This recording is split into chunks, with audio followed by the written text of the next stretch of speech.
Dentro del capítulo 7 encontramos técnicas de control en la activación.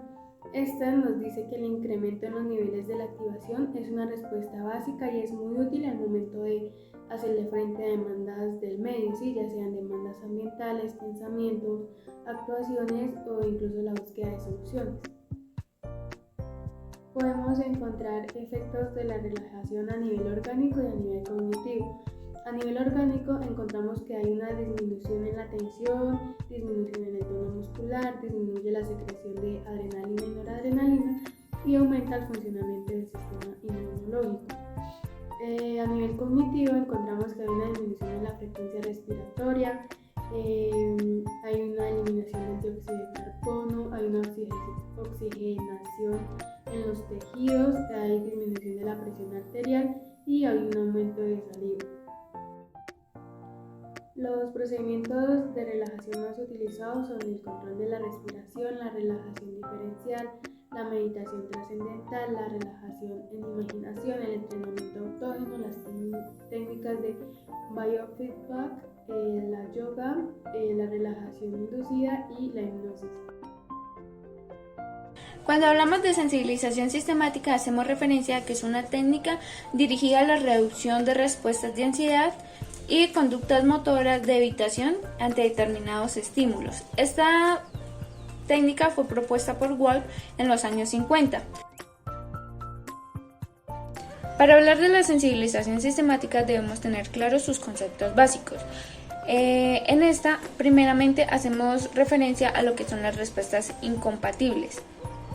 En este es cuando dos o más conductas no pueden presentarse a la vez, es decir, la ansiedad y la relajación no pueden presentarse al tiempo, también digamos la tristeza y la felicidad, solamente se puede trabajar con una conducta a la vez. En segundo tenemos lo que son la jerarquía de estímulos. Bien, cuando tenemos un estímulo que nos presenta mucha ansiedad o nos genera mucha ansiedad, esta debe tener un nivel de qué tanta ansiedad nos produce. Entonces ahí es donde hablamos de jerarquía. Es el nivel en el que se encuentra el estímulo que nos genera ansiedad. Es decir, tenemos dos estímulos. Están, por ejemplo, las arañas y las serpientes.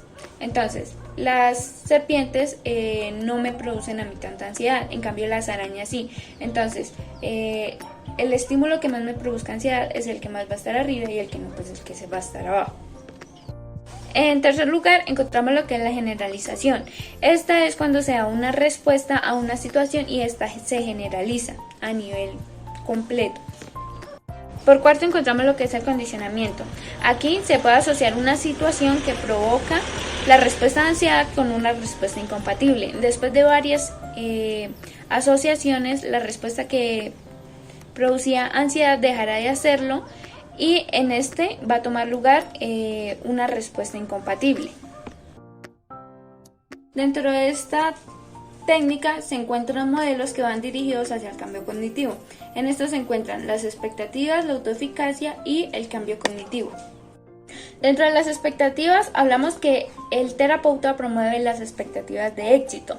En este se produce una jerarquía que hace que se produzca un feedback confirmatorio de este éxito, en el cual el sujeto aprende a controlar la aparición y el cese de la imagen del estímulo temido. En la autoeficacia, a medida que avanza la jerarquía, los pacientes se ven a sí mismos como capaces de hacer frente a los estímulos ansiógenos por sí mismos.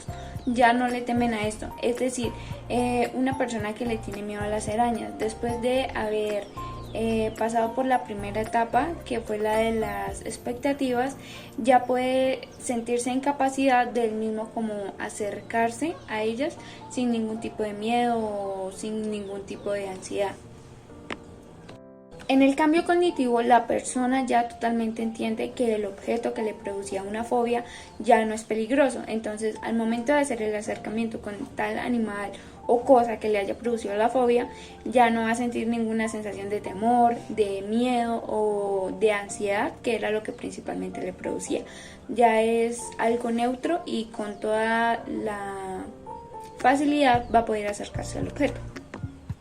Este capítulo nos habla de que una conducta operante es aquella respuesta que produce cambios en el ambiente para producir una consecuencia.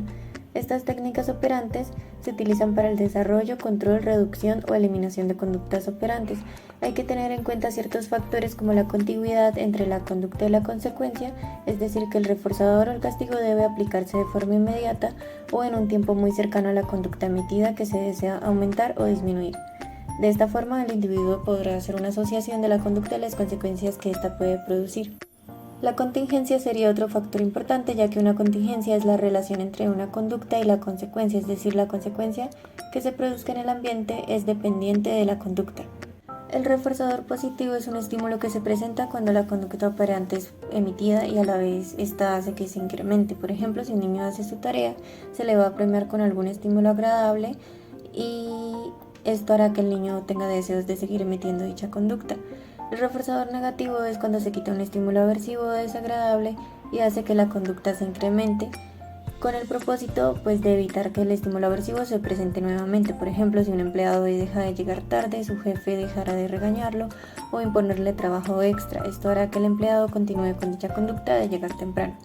Castigo positivo es cuando se presenta un estímulo aversivo con el propósito de que se disminuya una conducta indeseada. Por ejemplo, si se le da una multa a una persona que iba conduciendo en estado de ebriedad, esto hará que la persona disminuya o elimine la conducta de beber antes de conducir. El castigo negativo consiste en que si el sujeto emite la conducta que se desea disminuir o eliminar, se quitará el estímulo agradable. Bien, pues todos estos términos o conceptos irían ligados a la ley del efecto de Thorndike, la cual es una ley que nos dice que si nosotros emitimos una conducta y las consecuencias son agradables para nosotros vamos a aumentar la conducta, es decir, la podemos repetir en el futuro. Por el contrario, si las consecuencias resultan siendo desagradables, pues la conducta va a disminuir. Continuando, ahora voy a explicar lo que sería la extinción. Entonces, la extinción básicamente sería cuando se reduce o se elimina una conducta a través de quitar el reforzador o pues simplemente dejar de presentarlo, ya que eso pues era lo que mantenía la conducta. Como por ejemplo, si nosotros cada vez que un perrito da vueltas le damos una galleta, pues el perrito siempre va a estar dando vueltas para que le den una galleta. Pero si el perrito hace la conducta que sería dar vueltas y no se le es premiado y lo sigue haciendo, pero no se le premia ni nada, con el tiempo el perrito va a dejar de hacer la conducta. La recuperación es cuando la conducta reaparece después de creer que se había extinguido. El estímulo discriminativo son aquellos que en el pasado han sido reforzados, como por ejemplo si estamos pasando por una calle y nos encontramos con un perro y este nos da un buen susto o pasa pues algo malo. Cuando nos encontremos en una situación similar con otro perro en el futuro, sentiremos pánico o pues vamos a tratar de huir de la situación. Entonces los perros en este ejemplo serían estímulo discriminativo, ya que fue una situación que fue reforzada en el pasado. Por último, los estímulos delta, al contrario de los estímulos discriminativos, pues estos no han sido reforzados antes y por lo tanto pues no, dificultarían que la conducta se dé en presencia de ellos. Hay procedimientos para reforzar o aumentar conductas que ya existen en nosotros y también para desarrollar conductas nuevas. Para aplicar estos programas se deben seguir ciertos pasos. Primero se debe definir la conducta teniendo en cuenta las habilidades de la persona. Se identificaría la conducta inicial, intermedia y la conducta meta. Segundo, se buscan o se seleccionan los reforzadores que se van a usar.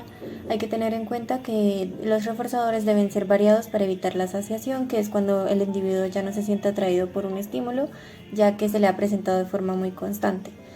Los reforzadores pueden ser comestibles, tangibles, actividades que le agraden al sujeto o sociales como un halago, reconocimiento y demás.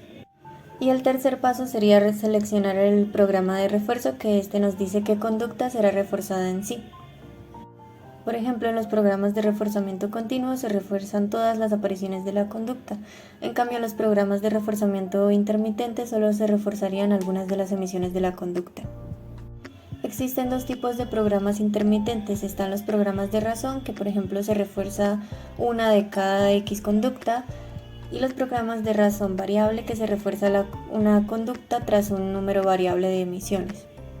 Entonces tenemos los programas de intervalo. Estos consisten en reforzar la conducta dependiendo de un tiempo transcurrido. Los programas de duración es que se refuerza la conducta si ésta ha sido presentada durante un tiempo determinado de tiempo. Si el tiempo siempre es el mismo, sería un programa de duración fija. Si el tiempo cambia, pues sería variable. El moldeamiento es cuando se refuerzan las conductas sucesivas a la conducta que se desea. Por ejemplo, si un bebé está aprendiendo a hablar, entonces los padres van a reforzarlo cada vez que él emita un sonido que se aproxime a una palabra. Aquí se deben definir la conducta final, inicial e intermedias. El encadenamiento es básicamente que hay una serie de conductas sencillas que conforman una parte del proceso para llegar a realizar una conducta compleja. Las conductas operadas por reglas, estas serían como una descripción de una situación o pues de una contingencia conductual como tal. Puede darse de forma verbal o visual. Por ejemplo, si un amigo nos describe que él estaba acariciando el gato de otro amigo y el gato lo aruñó, entonces sabremos qué posible consecuencia se puede dar de una conducta sin necesidad de que nosotros la experimentemos directamente, que en este caso sería que sabemos que no debemos acariciar el gato del amigo porque nos puede aruñar. En el caso de las reglas visuales sería lo mismo, pero ya a través de la observación.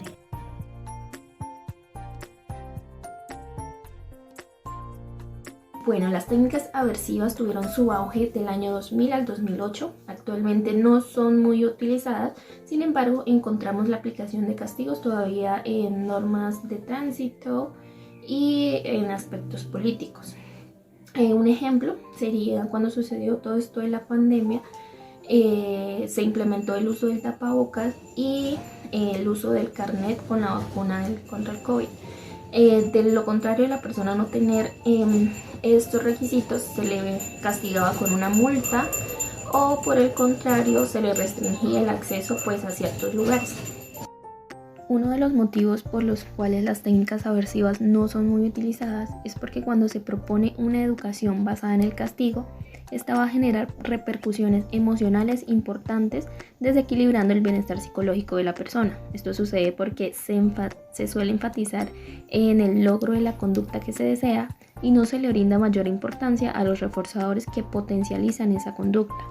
En la terapia aversiva también encontramos el condicionamiento clásico, que aquí es donde se va a relacionar un estímulo neutro con un estímulo aversivo.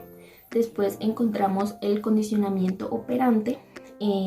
Aquí es donde aparece la evitación, el aprendizaje por evitación y el escape. Ambos implican la no aparición de un estímulo aversivo, es decir, que la persona da una respuesta oportuna ante la situación que predice un castigo. Su diferencia está en que el escape interrumpe el estímulo, mientras que la evitación lo omite. Los castigos, tenemos dos tipos de castigo. El castigo positivo, cuando se le administra algo negativo a la persona, como por ejemplo golpes, y el castigo negativo, que es cuando se le retira un reforzante. Aquí encontramos dos técnicas: el coste de respuesta y el tiempo fuera. Esta técnica busca eliminar conductas indeseables. Esta consiste en que se retira al sujeto, que generalmente son niños, del lugar donde se produjo el mal comportamiento, aislándolo de todas las cosas que le divierten, como por ejemplo cuando un niño es castigado por hablar tanto en clase y lo sacan de esta, o por el contrario, se deja en el lugar pero le prohíben realizar las actividades. Ya por último, el capítulo 12 nos habla sobre las técnicas operantes para la reducción de conductas. Encontramos distintas técnicas como la extinción, el tiempo fuera, el coste de respuesta, la asociación y práctica negativa, el reforzamiento diferencial y la sobrecorrección.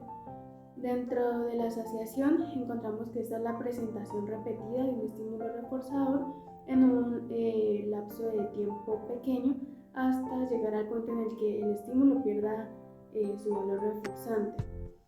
La práctica negativa es la repetición reiterada de una conducta en un lapso de tiempo también corto hasta llegar al punto en el que la realización de dicha conducta ya no sea placentera o resulte desagradable. Dentro de la técnica de asociación es necesario y es muy importante identificar el reforzador que mantiene la conducta. También es una técnica muy útil cuando el reforzador es barato y es fácil de suministrar, en especial si son reforzadores materiales. pero por el contrario no puede ser tan útil si la conducta se mantiene por múltiples reforzadores o reforzadores sociales. Dentro de la práctica negativa, en esta sí no es necesario identificar el reforzador que va a mantener la conducta, y es una técnica muy útil en conductas que llevan implícito el refuerzo. Reforzamiento diferencial. Este consiste en reforzar una o varias conductas diferentes de la conducta que se quiere reducir. Hay varias formas de aplicarlo. Tenemos el reforzamiento diferencial de otras conductas, que quiere decir que vamos a reforzar cualquier conducta distinta de la que se quiere eliminar. Reforzamiento diferencial de conductas incompatibles sería que vamos a reforzar solo las conductas que sean incompatibles o contrarias a la que se quiere eliminar. Si queremos disminuir la conducta de procrastinar, vamos a reforzar las conductas que sean lo contrario a la procrastinación, como cuando la persona está siendo productiva, está estudiando o está haciendo las cosas a tiempo. Y el reforzamiento diferencial de las tasas bajas es reforzar una conducta solo si se emite por debajo de cierta frecuencia o tasa.